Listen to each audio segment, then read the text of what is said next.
प्रिय मित्रों, ज्योतिष के रहस्य में आपका हार्दिक स्वागत है।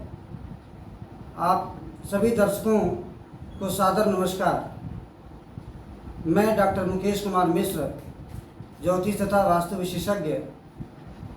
आज मैं आप लोगों को मंगल ग्रह को लेकर के मैं चर्चा कर रहा हूँ।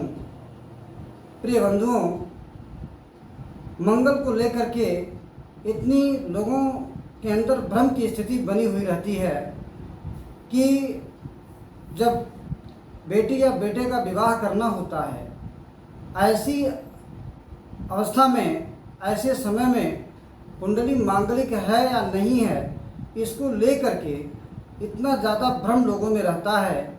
सही आकलन लोग नहीं करते हैं कि वास्तव में ये कुंडली मांगलिक है या नहीं है। कभी कभी तो ऐसी स्थितियां उत्पन्न होती हैं कि कुंडली मांगलिक रहता है, लेकिन उसमें ऐसे कुछ ग्रह रहते हैं जो कि उनके द्वारा मांगलिक दोष समाप्त हो जाता है या न्यून हो जाता है। जैसा कि मैंने एक बार पहले भी मांगलिक दोष पर एक वीडियो बनाया है। आज मैं पुनः उस पर बना रहा हूँ कि लग्न में 1, 4, 7, 8, 12, लग्न से 1, 4, 7, 8, 12 इन भावों में जब मंगल होता है तो ऐसी कुंडली मांगलिक होती है।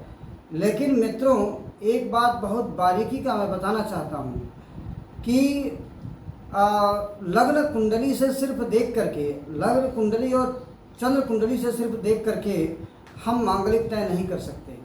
इसका कारण यह है कि जो ग्रहों की रियल पोजीशन होती है, चलित चक्र जिसे हम कहते हैं, तो चलित चक्र में जाकर के हमें देखना चाहिए कि आखिर मंगल की स्थिति कहाँ पर है, या मंगल को काटने वाले जो ग्रह हैं, मांगलिक दोष को समाप्त करने वाले ग्रह हैं, जैसे राहु, बृहस्पति, शनि इत्यादि, कहाँ पर वो किस भाव बैठे हुए हैं। राशि चेक करना हो तो हम लग्न कुंडली या चंद्र कुंडली को मान लेते हैं, राशि तो उसी के अनुसार होगा। लेकिन भाव को चेक करने के लिए हमको चलित चक्र में रियल पोजीशन पर, ग्रहों के रियल पोजीशन पर जाना पड़ता है। अब वहाँ जाकर के कभी कभी वो ग्रह बृहस्पति या शनि या कोई भी ग्रह, कभी कभी क्या होता है कि अपने लग्न में जिस भाव में बैठे होते हैं वहाँ से कभी कभी वो पीछे चले जाते हैं या वह आगे वाले खाने में दिखाई देते हैं।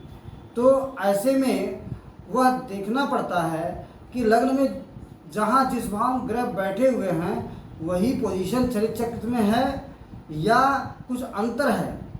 तो चलित चक्र को जो हम देखें और जहाँ पोजीशन हो वही ग्रहों का रियल पोजीशन होता है, वास्तविक पोजीशन होता है। तब जा कर के हमें मांगलिक दोष को तय करना चाहिए कि मांगलिक दोष है या नहीं है।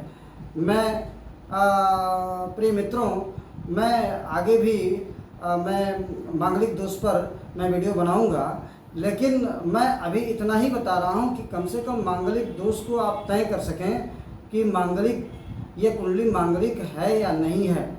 इसमें भ्रमित होने की आवश्यकता नहीं है। एक खुशखबरी है आप लोगों को कि मैं 24 जुलाई को देवरिया में मैं रहूँगा।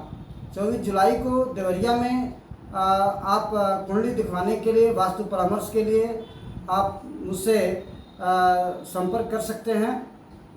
मेरा नंबर है 9984261827। तो इस पर जो है आप संपर्क करके आप मुझसे संपर्क कर सकते हैं। वहाँ अपनी कुंडली दिखवा सकते हैं या वास्तु विजिट करवा सकते हैं। आप लोगों को बहुत बहुत हार्दिक शुभकामनाएं।